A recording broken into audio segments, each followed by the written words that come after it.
It is good to see everyone today. This time of year, we have a focus, and that focus is on the coming unleavened bread holy days. But I want to start off with telling you about Calvin Coolidge.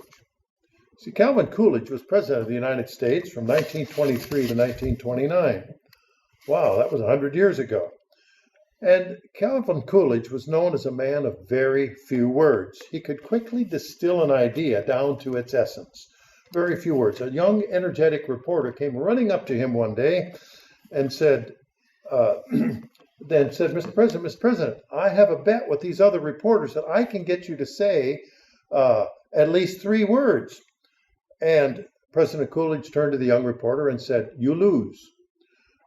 He could really narrow a subject down. There was another time that President Coolidge asked, an aide to President Coolidge asked what the preacher had spoken about on the sermon that week in church, and President Coolidge replied, "Sin." And the aide wanted to know, well, what about it? And President Coolidge said, "He's against it." Well, he just summarized it all very, very quickly. Well, it's just over a week from now, and we'll have the Passover and the Days of Unleavened Bread, as outlined in the Bible. And it's a holy day set aside by God to focus on the importance of putting sin out of our lives. So today, just as in the story about the sermon heard by President Coolidge, I'm going to speak about sin, but I'm going to add a letter to that. I'm going to add the letter K to the word sin, and I'm going to talk about skin. And so if you want a title for this sermonette, you might use the term thin-skinned. It was 11 years ago. At 5:30 a.m., I was awakened suddenly by screams. And I heard my wife screaming the word fire. Now, trust me, this is not the way you want to wake up in the morning. And the bedroom door was open, and I could see flames, a shadow and flames dancing on the door from the kitchen. There's a reflection of those flames. Well, obviously, it's a time of action, so I shot out of bed, went down the hall to the kitchen, and the kitchen stove was ablaze. Flames were shooting up to the cabinet over top, and not far from the ceiling, there was oil in a frying pan that was on fire. And I knew in moments the house would be unstoppably on fire, so it required quick action. So I grabbed one pan, covered it up with the burning pan, and my expectation was I'm going to smother those flames so that and put out the fire. The problem is that the top pan was about the same size as the bottom pan, and the flames were still coming up and out of there. And so I hollered to my wife to open the front door, and she opened the door and the screen door, and I picked them up, both pans, the one that was underneath that was on fire, the one that was on top, and I ran outside and threw them in the yard because I couldn't have them burning away in the house. Well, the handles of the pan were fine. They were insulated, but they weren't hot. But the pans themselves were quite hot, and the heat was quite intense. While my wife held the front door open, it only took a few seconds for me to pick the pans up, run out, and throw them in the yard. Well, in those few seconds, the intense heat of the pans cooked the outside of several of my fingers. And they weren't exposed to the flames so much as they were exposed to the heat, and the pain was intense. And I plunged my hands in the house into a bucket of cold water to get some relief. And as soon as I took my hands out of the water, the pain intensified. I was shaking hard as I drove to the doctor's office, and the water blisters raised up on my fingers considerably, up to a half an inch. Some of these blisters of fluids were pouring into the hands. And I thought, oh no, I'm going to lose a few fingers and maybe a thumb. Let's turn to Job 19:20, and we'll get to that in a moment. Well, the nurse at the doctor's office was instructed by the doctor to debride or remove the blistered skin. First, they wanted me to go to the emergency room. I says, no, I'm going to deal with it right here. And the poor nurse was so dismayed by the terrible-looking hands that she couldn't bring herself to finish the job. Now, I have to admit, my hands looked terrible, and I think all she could do was to try to keep from throwing up. And so I had to finish the job myself with the scissors and snip it all off because I figured the pain isn't going to get any worse. Uh, and it was difficult, so I finished it myself. And then every day for the next 4 days, I went back to the doctor's office, and the nurse had to dress the burns. And what they did is they slathered a cream on each of the fingers, and it was like the first 3 fingers and thumb on each hand. So life was hard right then. And slathered the cream over it, and then put a fishnet type stocking on each of those digits, and then a bandage. And so I looked kind of odd as I walking around with big white bandaged fingers while I'm teaching class. Now, of course, running the computer with your 2 little fingers was a little bit awkward, and I had a lot of work to do, but I got there. Well, the pain continued then in varying degrees for the next 3 weeks. And I had to elevate my hands above my heart to keep the blood pressure from pressing on the hands, and because the pain would be so intense. And there were many things I couldn't do. I couldn't button buttons. I couldn't use my thumb and forefinger to use a zipper. I couldn't wash my hands. I couldn't wash myself in a shower. I couldn't put on deodorant. But I had a loving wife who helped me to get through each of those things. And it was about 6 weeks later that the skin had grown back, and my hands looked normal to the casual observer. However, if you looked, the hands were somewhat red and discolored, but there was no apparent scarring. And I'm much pleased about this, that this terrible incident looked like it was going to turn out so well as it did, and I wouldn't lose any fingers. However, there was a lingering problem that brings us to today's subject of the sermonette. The new skin on my hands, the skin was thinner, and it was extremely sensitive to heat or cold or pressure. And if I bumped my fingers against something or reached roughly into my pockets, those new nerves would send messages to my brain. So as long as I didn't touch or bump the fingers or the thumb, then my hands would be okay. Well, the doctor's office told me I needed to wear gloves. And of course, this was in the spring. And they said, wear the gloves this summer because the new skin is going to be easily sunburned. So I wore those flexible bandages as an extra layer of artificial skin and protect the fingers from getting hurt.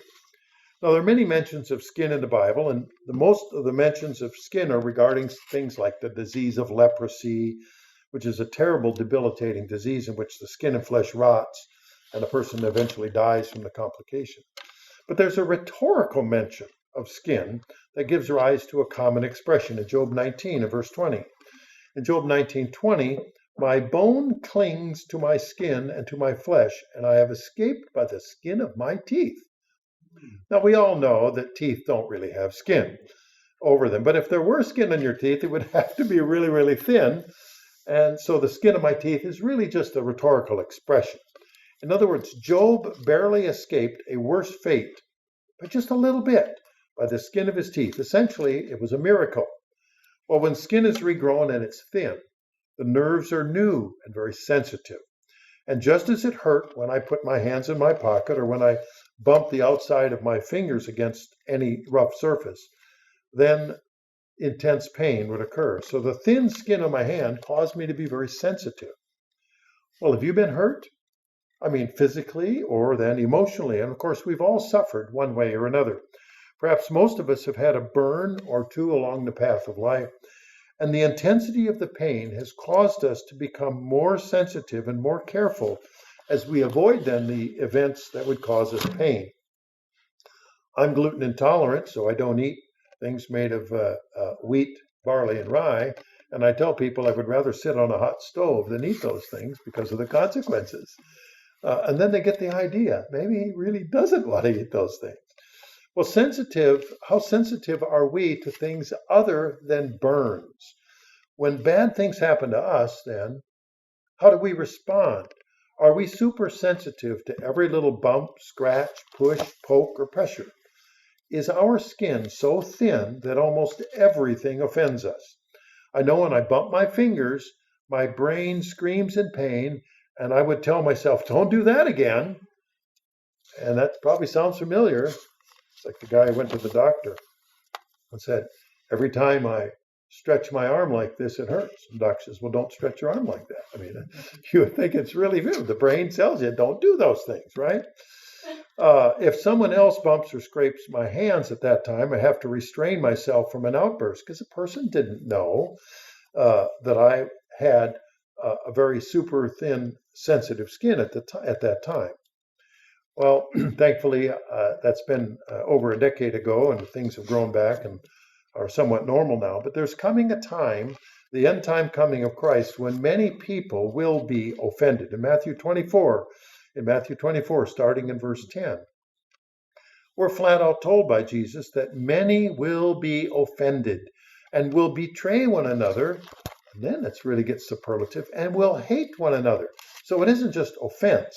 We have betrayal and hate. And we read on in verse 11, then many false prophets will rise up and deceive many. Verse 12, and because lawlessness will abound, the love of many will grow cold. That's sad when people's heart are not in the right place. And then verse 13, but he who endures to the end shall be saved. So salvation is really an endurance issue with regard to our offenses, because many will be offended. It tells us very clearly. So we must endure those offenses. Now, I want to call attention to an experience by the Apostle Paul. It was recorded in the letter to the Philippians in chapter 1. And Paul had been thrown into prison, and he had urged the early European Christians to be blameless without offense. And that's Paul's suffering actually then turned out to further the preaching of the gospel. In Philippians 1 and verse 9. In Philippians 1 and verse 9, and this I pray, that your love may abound and still more and more in knowledge and all discernment.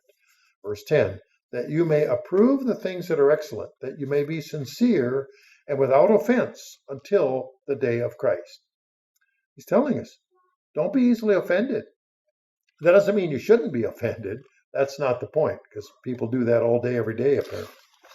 But however, when we've been offended, or however we may have offended others, it's our responsibility to avoid being overly sensitive. We read in the love chapter, 1 Corinthians 13. I'm going to read in verse 5 in 1 Corinthians 13:5.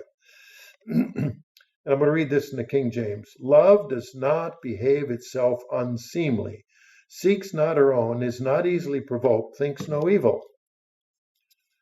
Well, if we are to be loving, we don't have to be difficult. We don't have to say, to push the limits and presume that somebody thought evil. Just because I bumped my hand and it was very sensitive at the time doesn't mean they had ill intent. They probably just didn't know. If I'm not wearing the bandages and the skin was very thin. And that's the way it is. It's other people may not know if we are thin-skinned in a particular area. They may not know what our sensitivities are in various subjects. They may not know our history. They may not know that we have delicate or tender sensitivities. And it's our job to avoid offending others, but simply we can't know everyone's sensitivities. We don't know who's been through a fire and has thin skin. I remember reading about someone who went through great difficulties in life just to be able to get in the door to attend church services. And we all think, well, yeah, I've had a tough time too. We're talking about other parts of the world where it seems like they put their life on the line over and over again and desperately. So we don't see the challenges in people's lives that affect them prior to their walking through the door at church. All we see is these folks as they walk in the door. So let's go back to that example in Matthew 24 and verse 10. And many will be offended and betray one another, will hate one another. And many false prophets will rise up and deceive many, and because lawlessness will abound, the love of many will grow cold. But he who endures to the end shall be saved. Well, there's an endurance factor here. So frankly, we all have thin skin in some areas of our lives. And it's how we manage our lives because of our thin skins to avoid the damages because of our supersensitivities. Now, many years ago, I used those special cloth bandages to help me with my physical thin skin. The challenge now becomes how to use our spiritual bandages to help us with other sensitivities. Hebrews 12:1 gives us a hint. Hebrews 12:1. You see, the author of the book of Hebrews gives us insight into what's expected of us.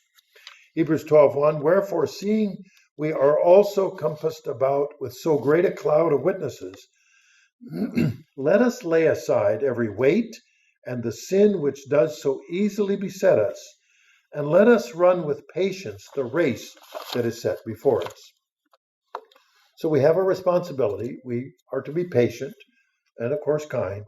And as we approach now these days of unleavened bread, let's first be patient with ourselves, and then patient with others as we seek to avoid offending others, and as we strive ourselves to not be easily offended. We must work to understand our own thin skins, our sensitivities, may not be known by other people. Then we can do as the authors of Corinthians and Hebrews advise us, to love each other patiently and endure through this age as we look to the coming of the kingdom of God.